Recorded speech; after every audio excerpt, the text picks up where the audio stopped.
Pequena nota explicativa sobre este livro eletrônico. O mesmo foi produzido mediante voz eletrônica. Assim, é possível aparecer durante a leitura do mesmo, incoerências na sonorização de palavras estrangeiras. Pois as mesmas na maioria das vezes são lidas literalmente. Bem como algumas palavras com acentuações diferenciadas. Tentamos na medida do possível corrigir estes problemas através do texto e com os próprios recursos oferecidos pelo programa Voz. Apesar disso, a voz ainda continua um pouco anasalada. Nada que um pouco de desejo pulsional não ajude a escutá-lo. Bom audiolivro. A importância de Charcot nos estudos sobre a histeria. A 16 de agosto do ano de 1893, Jean-Martin Charcot morreu subitamente, sem dor ou doença, após uma vida de felicidade e fama. Nele prematuramente, a jovem ciência neurológica perdeu seu maior líder, os neurologistas de todos os países perderam seu grande mestre e a França perdeu um de seus mais destacados cidadãos. Tinha apenas 68 anos, sua força física e seu vigor mental, ao lado das esperanças que ele expressava tão abertamente, pareciam prometer-lhe a longevidade de que desfrutaram não poucos dos intelectuais deste século. Os 9 volumes imponentes de suas obras completas, em que seus discípulos reuniram suas contribuições à medicina e à neuropatologia, suas lições de terça-feira, os relatórios anuais de sua clínica no Salpêtrière, e outros trabalhos mais. Todas essas publicações permanecerá preciosas para a ciência e para seus alunos, mas não podem substituir o homem que tinha ainda muito mais a dar e a ensinar, e de cuja pessoa e cujos textos ninguém jamais se aproximou sem que aprendesse alguma coisa. Seu grande sucesso trazia-lhe um honesto e humaníssimo prazer, e ele gostava de conversar sobre o começo de sua trajetória e sobre o caminho já percorrido. Sua curiosidade científica, dizia, cedo fora despertada quando ele era ainda um jovem interno pelo abundante material apresentado pelos fatos da neuropatologia, material sequer compreendido àquele tempo. Nessa época, sempre que fazia a ronda com um médico assistente num dos departamentos do Salpêtrière. Abre parênteses. Instituição hospitalar encarregada de mulheres. Fecha parênteses, em meio a toda a profusão de paralisias, espasmos e convulsões para os quais, há 40 anos, não havia nome nem compreensão, ele dizia. Abre aspas. Devo voltar e ficar lá. Fecha aspas, e manteve sua palavra. Quando se tornou médico do hospital, imediatamente providenciou seu ingresso num dos departamentos de pacientes nervosos do Salpêtrière. Tendo-o conseguido, lá permaneceu, ao invés de fazer o que se permitia aos médicos franceses. Transferir-se, em sucessão regular de um departamento para outro e de hospital para hospital, mudando ao mesmo tempo de especialidade. Assim, sua primeira impressão e a resolução daí resultante foram decisivas para a totalidade de seu desenvolvimento ulterior. Dispor de um grande número de pacientes nervosos crônicos permitiu-lhe utilizar seus próprios dotes especiais. Não era Charcot um homem dado a reflexões excessivas, um pensador tinha, antes, a natureza de um artista, era, como ele mesmo dizia, abre aspas, visual, fecha aspas, um homem que vê. Eis o que nos falou sobre seu método de trabalho. Costumava olhar repetidamente as coisas que não compreendia, para aprofundar sua impressão delas dia a dia, até que subitamente a compreensão raiava nele. Em sua visão mental, o aparente caos apresentado pela repetição contínua dos mesmos sintomas cedia então lugar à ordem. Os novos quadros nosológicos emergiam caracterizados pela combinação constante de certos grupos de sintomas. Os casos extremos e completos, os abre aspas, tipos, fecha aspas, podiam ser destacados com a ajuda de uma espécie de planejamento esquemático e tomando esses tipos como ponto de partida, a mente podia viajar pela longa série de casos mal definidos, as abre aspas, formas ásperas, fecha aspas, que bifurcando-se a partir de um ou outro traço característico do tipo, desvaneciam-se na indistinção. Ele chamava essa espécie de trabalho intelectual, no qual ninguém o igualava, de abre aspas, nosografia prática, fecha aspas, e se orgulhava dele. Podia-se ouvi-lo dizer que a maior satisfação humana era ver alguma coisa nova, isto é, reconhecê-la como nova, e insistia repetidamente na dificuldade e na importância dessa espécie de abre aspas, visão, fecha aspas. Costumava indagar porque, na medicina, as pessoas enxergavam apenas o que tinham aprendido a ver. Falava em como era maravilhoso que alguém pudesse subitamente ver coisas novas, novos estados de doença, provavelmente tão velhas quanto a raça humana, e em como tinha que confessar a si mesmo que via agora nas enfermarias hospitalares inúmeras coisas que lhe haviam passado despercebidas durante 30 anos. Não é preciso falar a nenhum médico a respeito da riqueza de formas que a neuropatologia adquiriu através dele, nem do aumento de precisão e segurança de diagnóstico que suas observações tornaram possível. Mas um aluno que passasse com ele muitas horas, acompanhando-o nas inspeções das enfermarias do Salpetriere. Aquele museu de fatos clínicos cujos nomes e características peculiares, em sua maior parte provieram dele, haveria de se lembrar de Frederic Cuvier, cuja estátua, erguendo-se em frente do jardim de plantas, exibe esse grande entendedor e descritor do mundo animal cercado por uma multidão de figuras animais, ou então se lembraria do mito de Adão que, diante das criaturas do paraíso que Deus lhe trouxera para serem distinguidas e nomeadas, deve ter experimentado no mais alto grau o prazer intelectual que Charcot tanto louvava. De fato, Charcot era infatigável na defesa dos direitos do trabalho puramente clínico, que consiste em observar e ordenar as coisas contrariando as usurpações da medicina teórica. Em certa ocasião, éramos um pequeno grupo de estudantes estrangeiros que, educados na tradição da fisiologia acadêmica alemã, esgotávamos sua paciência com nossas dúvidas quanto às suas inovações clínicas. Abre aspas. Mas isso não pode ser verdade. Fecha aspas, objetou um de nós, abre aspas. Pois contradiz a teoria de Young Helmholtz. Ele não retrucou com um tanto pior para a teoria, primeiro os fatos clínicos. Fecha aspas, ou qualquer outra expressão no mesmo sentido, disse-nos, entretanto, uma coisa que nos causou enorme impressão, dois pontos.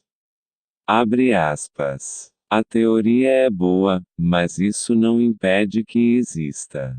Fecha aspas. Por muitos anos Charcot ocupou a cátedra de anatomia patológica em Paris, tendo prosseguido, voluntariamente e como ocupação secundária, em seus estudos e cursos de neuropatologia, que rapidamente o tornaram famoso tanto no exterior quanto na França.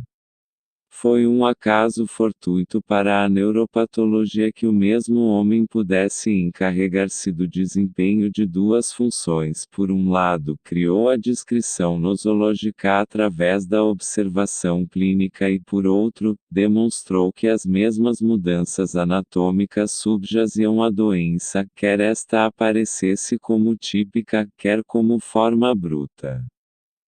O êxito desse método anatomoclínico de Charcot é amplamente reconhecido no campo das doenças nervosas orgânicas TAB, esclerose múltipla, esclerose amiotrófica lateral etc. Frequentemente foram necessários anos de espera paciente antes que se pudesse comprovar a presença da mutação orgânica nessas moléstias crônicas que não são diretamente fatais, e somente num hospital para casos incuráveis como era o Salpêtrière, seria possível manter os pacientes em observação por períodos tão longos de tempo.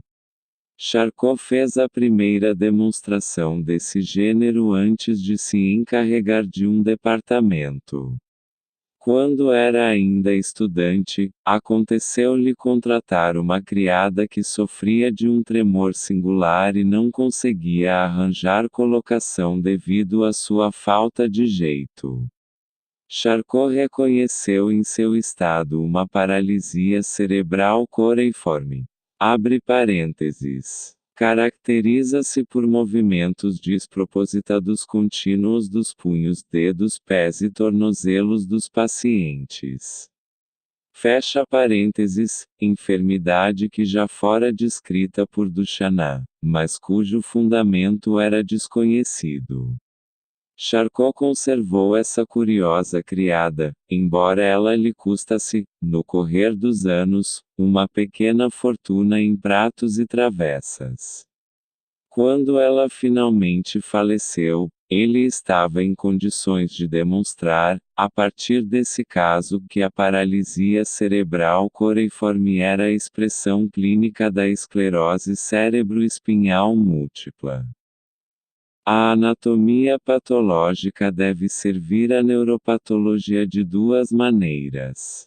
Além de demonstrar a presença de uma alteração mórbida, deve estabelecer a localização dessa mudança, e todos sabemos que, nas duas últimas décadas, a segunda dessas tarefas foi a que despertou maior interesse, sendo a mais ativamente empreendida. Charcot desempenhou também nessa empresa um papel extremamente destacado, embora as descobertas pioneiras não tenham sido feitas por ele. De início ele seguiu a trilha de nosso compatriota Ludwig Türke, que se diz ter vivido e pesquisado em relativo isolamento entre nós.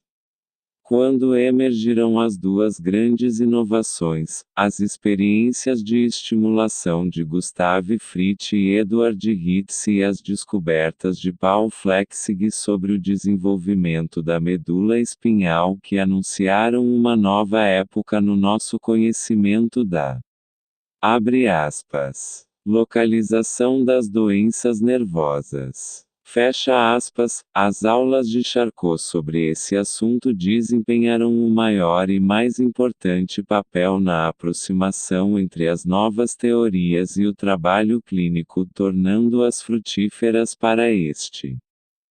No que concerne especialmente a relação do aparelho somático muscular com a área motora do cérebro humano, posso lembrar ao leitor o longo período de tempo durante o qual estiveram em questão a natureza mais exata dessa relação, assim como sua topografia. Abre parênteses. Haveria uma representação comum de ambas as extremidades nas mesmas áreas. Ou haveria uma representação da extremidade superior na circunvolução central anterior e da extremidade inferior na posterior, isto é, uma disposição vertical. Fecha parênteses.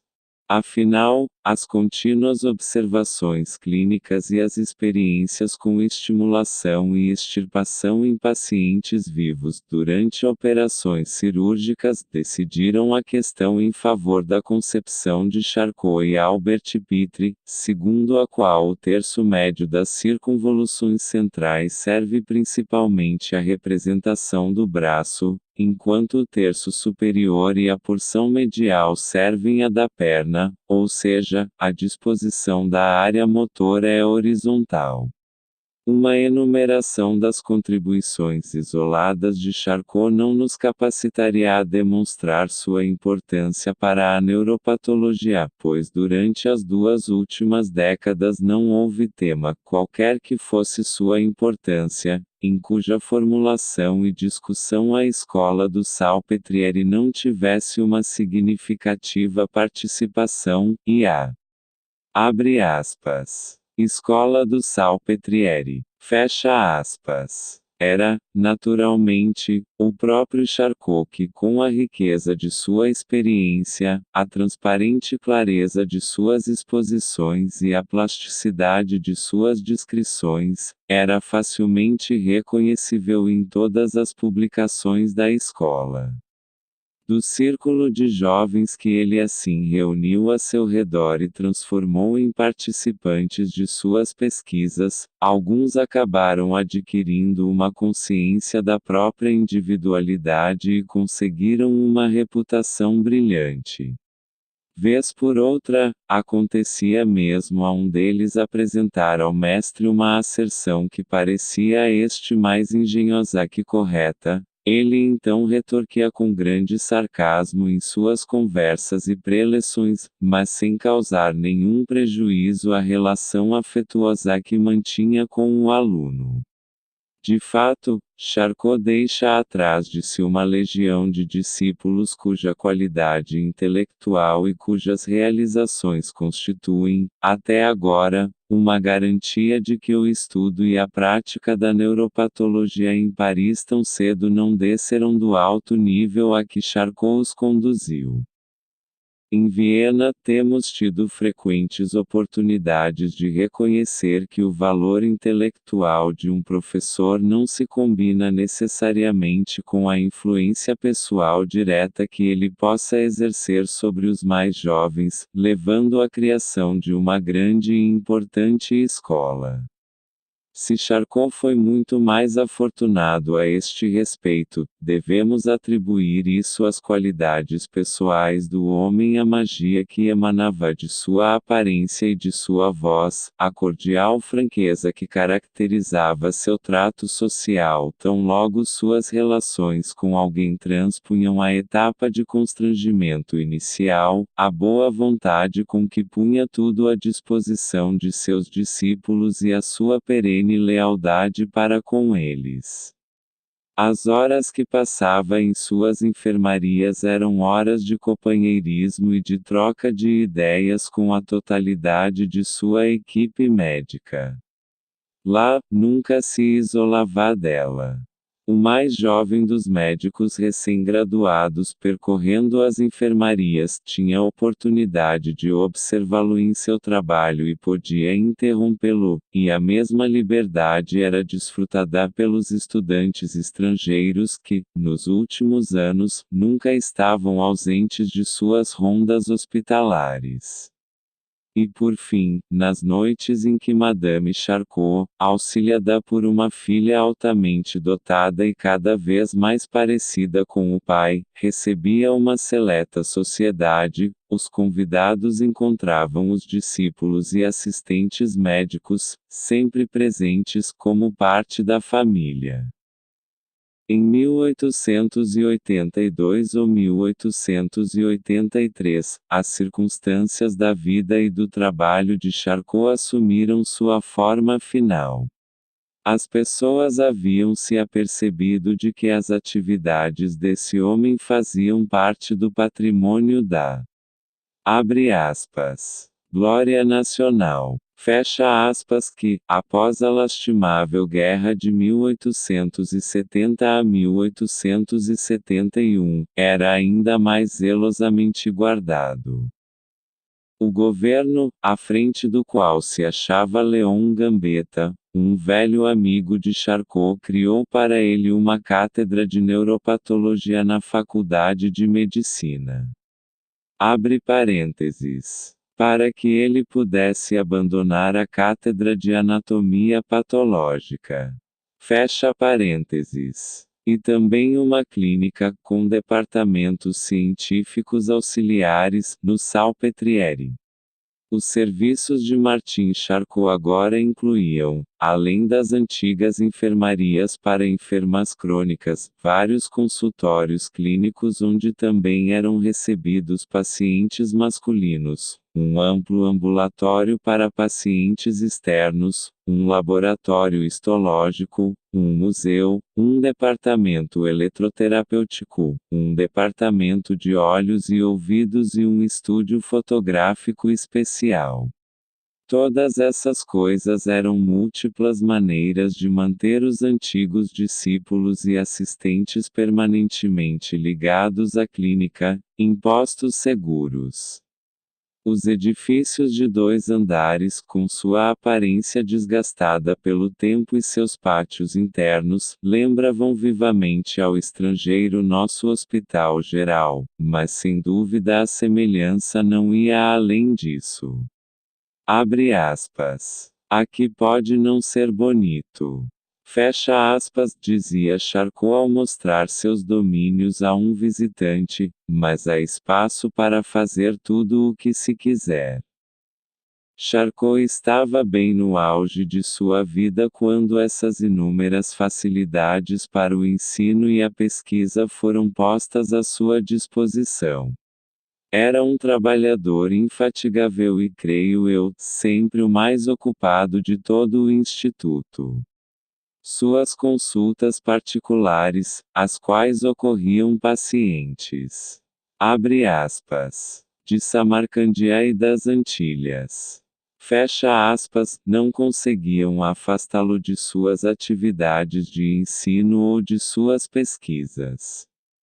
Sem dúvida, essa multidão não o procurava exclusivamente por ele ser um descobridor famoso, mas também por ser um grande médico e filantropo que sempre achava a solução dos problemas e era capaz de dar bons palpites nos casos em que o estado atual da ciência não lhe permitia saber.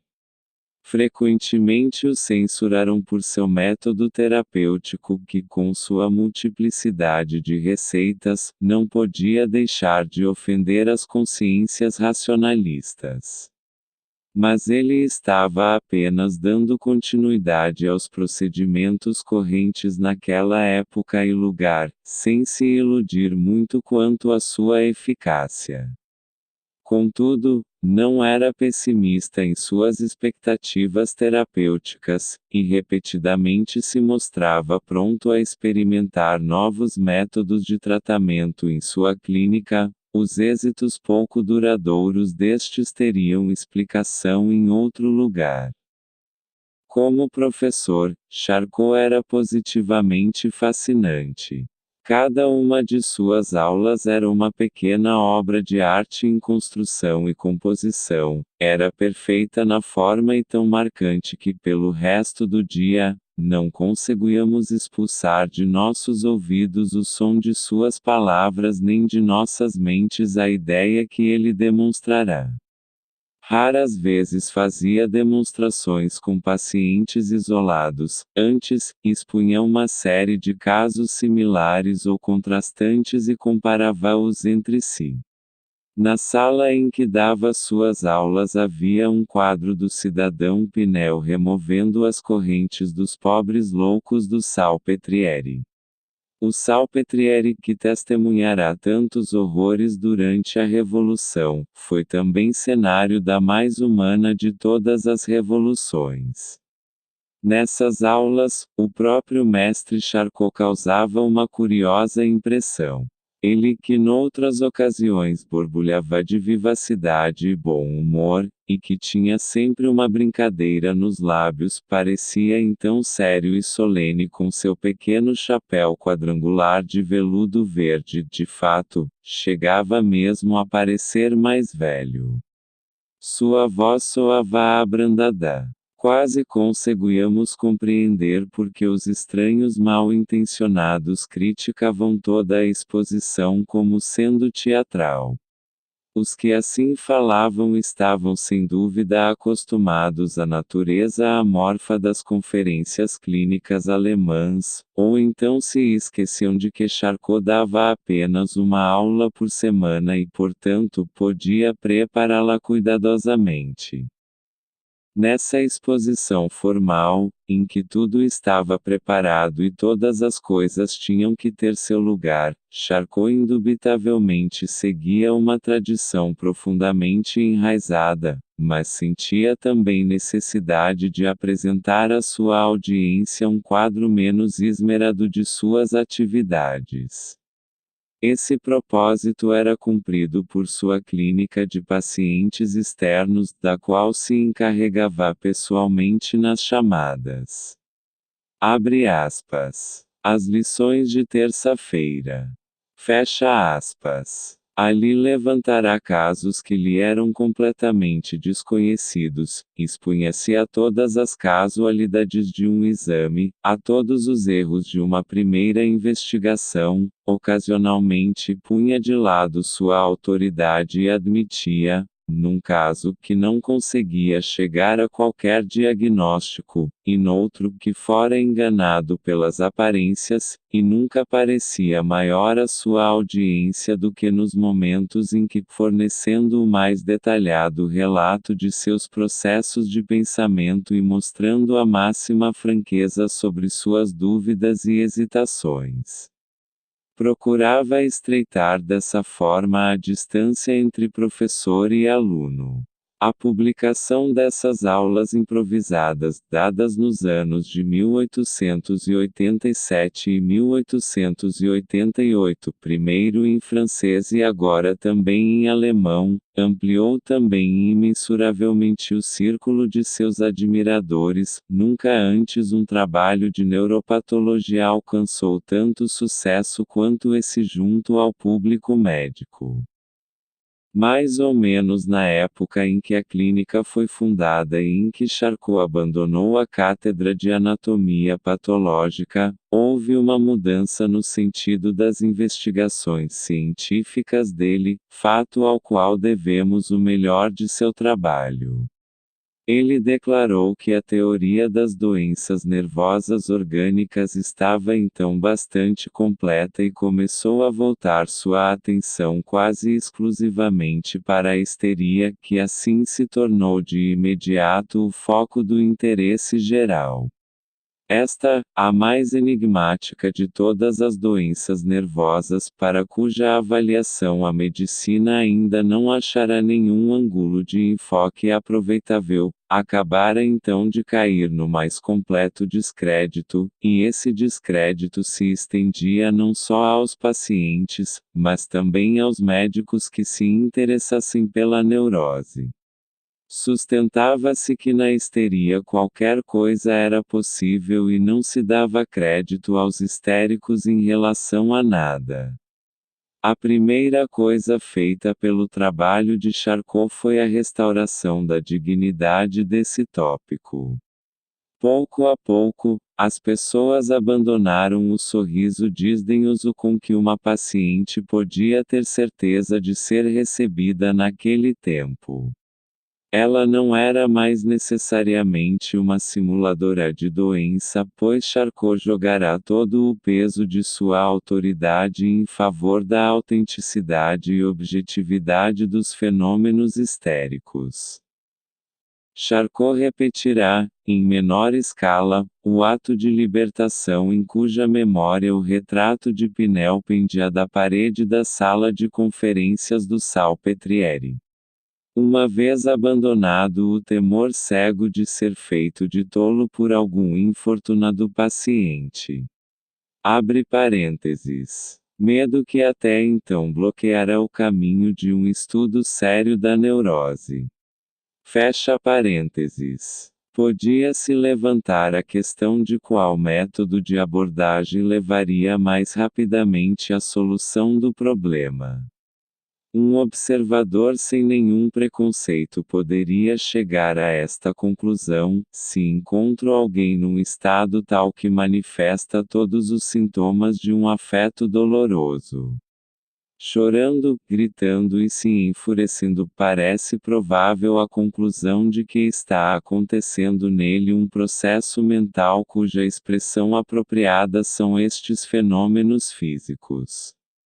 Uma pessoa saudável, Sindagada, estaria em condições de dizer que impressão a estava atormentando. O histérico, porém, responderia que não sabe.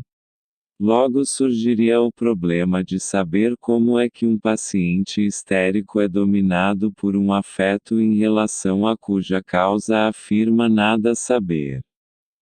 Se nos ativermos à nossa conclusão de que deve existir um processo psíquico correspondente, e se, ainda assim, acreditarmos no paciente quando ele o nega, se reunirmos as múltiplas indicações de que o paciente se comporta como se de fato soubesse disso, e se penetrarmos na história da vida do paciente e descobrirmos alguma ocasião, algum trauma que pudesse evocar de maneira adequada exatamente aquelas expressões de sentimento, então tudo apontará para uma solução. A paciente se acha num estado de ânimo especial em que todas as suas impressões, ou suas lembranças das mesmas, não mais se mantêm reunidas numa cadeia associativa, um estado de ânimo em que é possível a uma lembrança expressar seu afeto através de fenômenos somáticos, sem que o grupo dos outros processos mentais, o eu tome conhecimento disso ou possa interferir para evitá-lo. Se tivéssemos evocado a conhecida diferença psicológica entre o sono e a vigília, a estranheza de nossa hipótese talvez parecesse menor.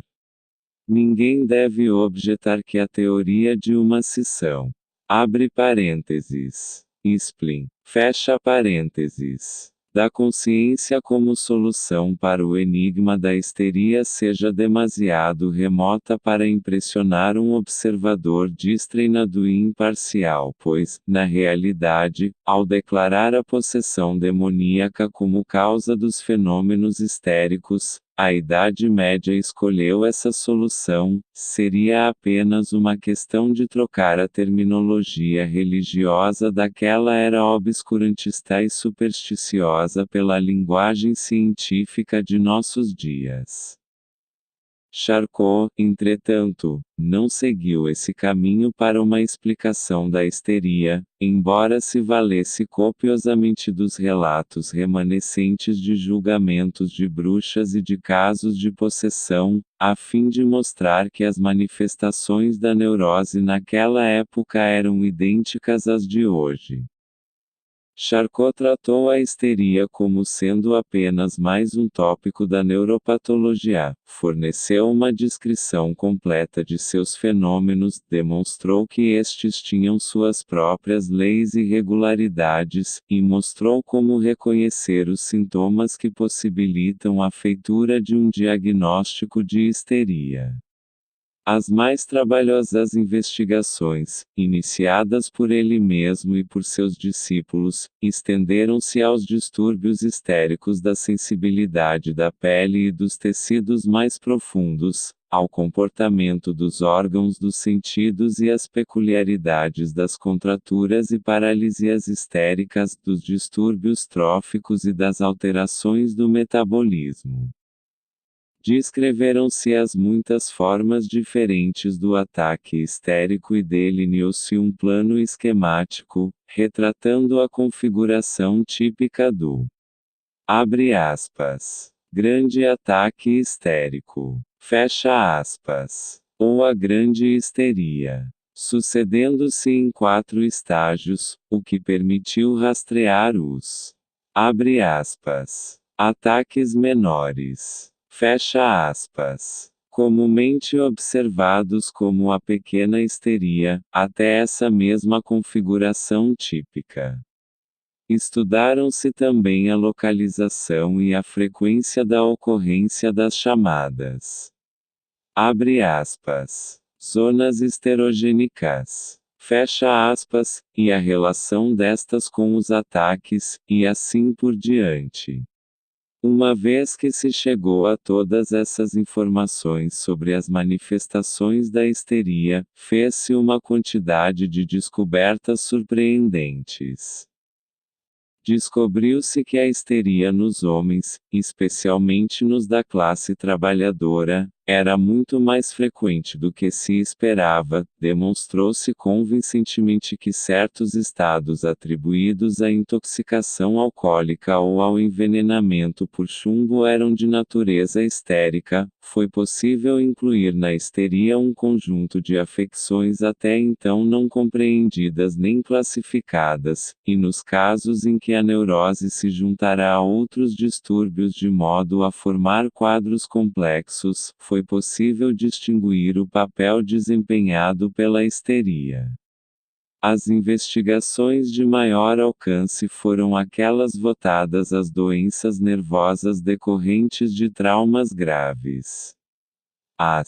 Abre aspas, neuroses traumáticas. Fecha aspas, a respeito das quais os pontos de vista ainda são controvertidos e em relação às quais Charcot propuserá com êxito os argumentos a favor da histeria.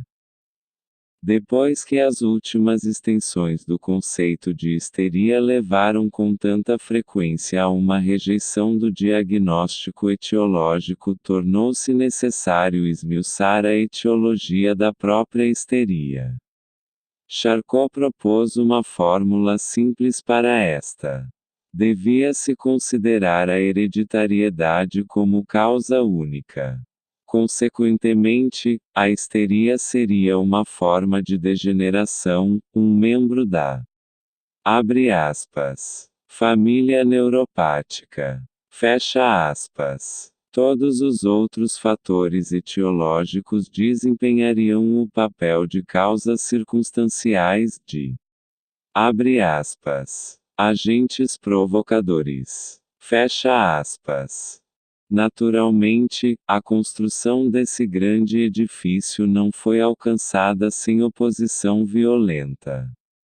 Mas foi a oposição estéril de uma velha geração que não queria ter suas convicções mudadas. Os neuropatologistas mais jovens, inclusive os da Alemanha, aceitaram os ensinamentos de Charcot em maior ou menor grau. O próprio Charcot estava absolutamente certo de que suas teorias sobre a histeria triunfariam. Quando se objetou que os 4 estágios da histeria, a histeria masculina etc., não eram observáveis fora da França, ele indicou por quanto tempo essas coisas haviam passado despercebidas para ele próprio, e disse uma vez mais que a histeria era a mesma em todas as épocas e lugares. Era muito sensível à acusação de que a França era uma nação muito mais neurótica que qualquer outra e de que a histeria era uma espécie de mau hábito nacional, e ficou muito satisfeito quando o artigo abre aspas, sobre um caso de epilepsia reflexa. Fecha aspas que versava sobre o caso de um granadeiro prussiano permitiu-lhe fazer um diagnóstico mais abrangente da histeria. A certa altura de seu trabalho, Charcot elevou-se a um nível mais alto até mesmo do que o de seu tratamento usual da histeria. O passo que deu também lhe assegurou para sempre a fama de ter sido o primeiro a explicar a histeria. Enquanto estava empenhado no estudo das paralisias histéricas decorrentes de traumas, teve a ideia de reproduzir artificialmente essas paralisias que antes diferenciará das orgânicas com todo cuidado. Para esse propósito, Utilizou pacientes histéricos que colocava em estado de sonambulismo, hipnotizando-os. Teve êxito em provar, através de uma sólida cadeia de argumentos, que essas paralisias eram o resultado de ideias que tinham dominado o cérebro do paciente em momentos de disposição especial. Desse modo, o mecanismo de um fenômeno histérico foi explicado pela primeira vez. Essa amostra incomparavelmente arguta de investigação clínica foi depois retomada por seu discípulo Pierre Janet, assim como por Breuer e outros que desenvolveram a partir dela uma teoria da neurose que coincidia com a visão medieval, depois deles terem substituído o abre aspas, demônio, fecha aspas, da fantasia clerical por uma fórmula psicológica. O interesse de Charcot pelos fenômenos hipnóticos nos pacientes histéricos levou a enormes avanços nessa importante área de fatos até então negligenciados e desprezados, pois o peso de seu nome pôs fim de uma vez por todas a qualquer dúvida sobre a realidade das manifestações hipnóticas. Mas a abordagem exclusivamente nosográfica adotada na escola do Salpêtrière não foi suficiente para um assunto puramente psicológico.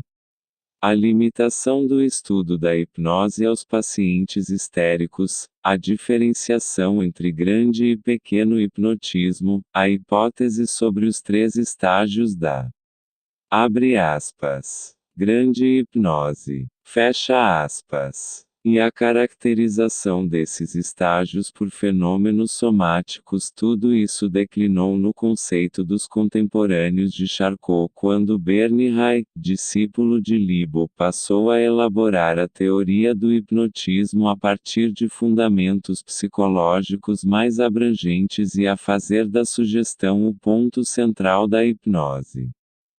Os opositores do hipnotismo, satisfeitos em poder ocultar sua falta de experiência pessoal por trás de um apelo à autoridade, são os únicos que ainda se prendem às asserções de Charcot e gostam de tirar proveito de uma declaração feita por ele em seus últimos anos, na qual negava à hipnose qualquer valor como método terapêutico.